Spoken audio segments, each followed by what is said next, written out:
প্রবেশ করলাম আমাদের রুমে। আমি তো খুব আনন্দ পেয়েছি, এতদিনের সব কষ্ট সব কিছু ভুলে গেছি।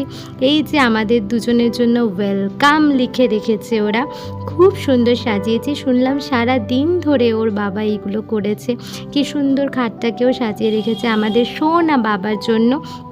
তারপর বেলুনগুলোকে একদম সমুদ্রের ঢেউয়ের মতো ঠেলে ঠেলে আমি এলাম, আর এই যে ওকে এবার শুয়ে দিচ্ছে ওর কট থেকে বার করে বিছানাতে, ওর বিছানাতে, মানে প্রথম ও এখানেই এসে শুয়েছিল। এই মেমোরিগুলো আমি আপনাদের সাথেও শেয়ার করে নিচ্ছি, তাহলে হয়তো সারা জীবনই এগুলো থেকে যাবে কোথাও না কোথাও আমাদের সাথে। তো যাই হোক, ওর বাবা নিয়ে শুয়ে দিচ্ছে। আমরা তো প্রথম বাবা মা, মানে যখন প্রথম আমরা বাবা মা হই খুবই টেন্স থাকি, স্বাভাবিক ব্যাপার। তো সেরকম আমরাও বুঝতে পারছিলাম না কি করব, ও কাঁদলে টেনশন হচ্ছিল, কিছুই বুঝতে পারছিলাম না। যাই হোক, ও আমাকে খুব আদর করছে, খুব ভালোবাসছে, স্বাভাবিক।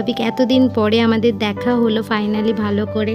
ও আমাকে ভীষণ মিস করেছে সেটাই বলছে, আর বলছে আমার কাছে ও খুবই থ্যাঙ্কফুল যে এত সুন্দর ওকে একটা গিফট দিয়েছি। তবে গিফটটা আমি ওকে না, ও আমাকে দিয়েছে, আর বরং ভগবান আমাদেরকে দিয়েছে। তো এরকমভাবে সব বাবা মাই যেন সব সন্তানকে নিয়ে ভালো থাকুক। টাটা, আবার দেখা হবে খুব শিগগিরই।